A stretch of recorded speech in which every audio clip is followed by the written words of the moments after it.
mendatangi lokasi kejadian gempa bumi. Baiklah, Bapak Ibu sekalian, kami Gempa merasakan gempa. ya Allah. Pada tanggal 15 Juli 2022, pukul 10.15 waktu Indonesia Tengah telah terjadi gempa bumi di wilayah Desa Soropia, Kecamatan Soropia, Kabupaten Konawe, Provinsi Sulawesi Tenggara. Jumlah penduduk di desa tersebut sekitar 150 jiwa. Kejadian gempa bumi menyebabkan 20 rumah warga, masjid, pos kamling, dan jalanan rusak. Kerusakan yang terjadi beragam, mulai dari rusak ringan hingga rusak berat.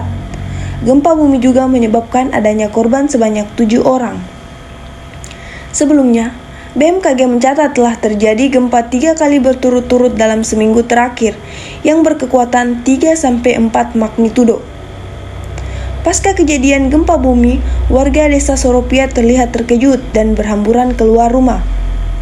Beberapa kepala keluarga yang rumahnya rusak parah dan rata dengan tanah membawa serta anggota keluarga dan barang berharga ke posko pengungsian yang disediakan oleh aparat desa.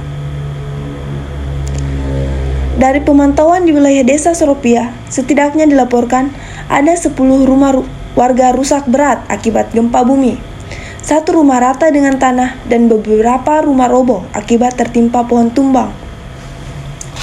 Dari kejadian ini, pemerintah Kabupaten Konawe melakukan kerjasama antar sektor BPBD, di mana pihak perangkat desa Soropia menghubungi BPBD dan selanjutnya melaporkan kejadian tersebut kepada pihak TNI Polri, Tim SAR, Dinkes, untuk pertolongan pertama melakukan evakuasi kejadian tanggap darurat bencana gempa bumi.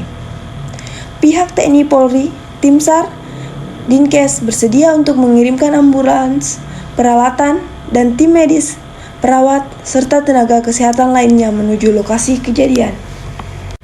Di Desa Soropia, Kecamatan Soropia, Kabupaten Konawe, Provinsi Sulawesi Tenggara.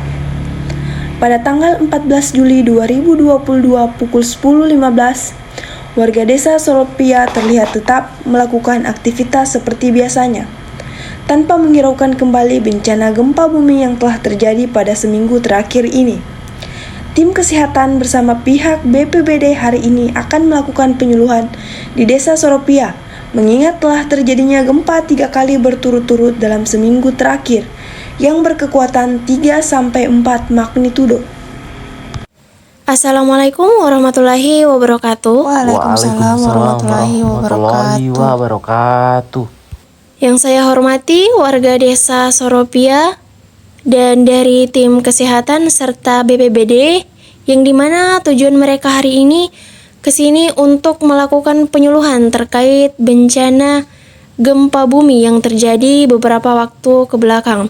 Jadi saya harap perhatian dan antusias warga atau Bapak Ibu sekalian.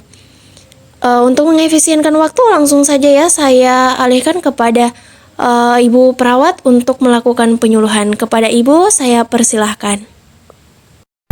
Assalamualaikum warahmatullahi wabarakatuh. Saya perawat Aziza didampingi oleh pihak BPBD sesuai dengan arahan yang sudah diberikan sebelumnya. Hari ini kami akan melakukan sosialisasi terkait bagaimana penanganan terhadap bencana gempa bumi. Nah, jadi Bapak dan Ibu sekalian, kami meminta waktunya sekitar 10 menit untuk mengikuti kegiatan sosialisasi ini, berhubung mengingat terjadinya gempa 3 kali berturut-turut dalam seminggu terakhir ini. Jadi untuk Bapak dan Ibu ketahui di mana bencana ini terbagi dalam 3 tahap. Untuk tahap pertama yaitu prabencana atau sebelum terjadinya bencana, dan yang kedua saat bencana, dan yang ketiga setelah bencana atau pasca bencana. Jadi pertanyaannya, apa saja yang harus Bapak Ibu persiapkan sebelum terjadi bencana gempa bumi?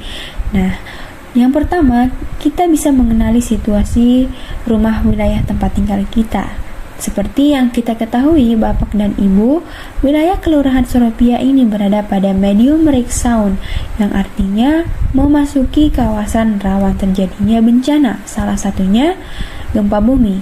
Yang kedua, kita bisa mengenali jalur evakuasi di lingkungan rumah atau tempat kerja Bapak Ibu. Salah satunya di lokasi titik kumpul kita saat ini. Nah, dan yang ketiga, bangunan-bangunan rumah yang tahan gempa yang diupayakan untuk segera direnovasi bagi Bapak Ibu yang memiliki bangunan yang sudah rentan. Kemudian, Bapak Ibu juga harus menyimpan nomor telepon keluarga dan juga nomor telepon keadaan darurat.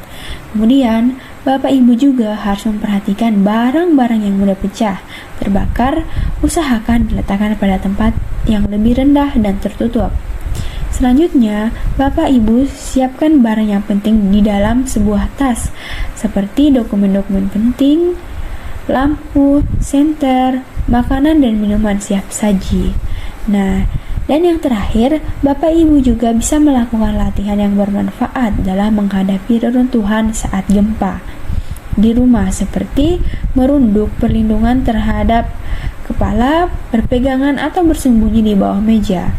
Oke, selanjutnya Bapak Ibu, saat terjadi gempa, apa saja hal yang harus Bapak Ibu lakukan?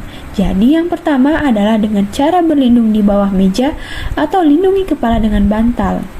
Kemudian, jika ibu-ibu sedang memasak, bisa segera mematikan kompor dan peralatan listrik yang ada untuk mencegah terjadinya kebakaran.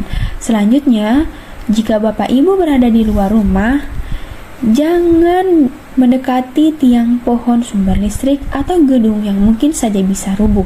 Kemudian, kita bisa mengenali bangunan yang memiliki struktur kuat, seperti pada sudut bangunan, dan jika Bapak Ibu terjebak di reruntuhan, Bapak Ibu bisa melakukan cara tutup mulut dengan sapu tangan dan bunyikan suara pada pipa atau dinding agar tim SAR dapat mendengar dan bisa memberikan pertolongan dengan segera.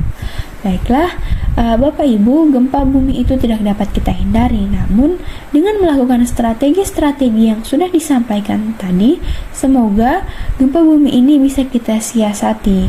Baiklah, bagi Bapak Ibu, hanya itu yang dapat saya sampaikan. Saya sebagai perawat Aziza bersama dengan pihak BPBD, semoga kita bersama-sama bisa melaksanakannya ya. Dan terima kasih juga atas ketersediaan Bapak dan Ibu untuk waktunya.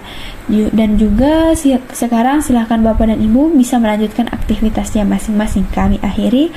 Wassalamualaikum warahmatullahi wabarakatuh.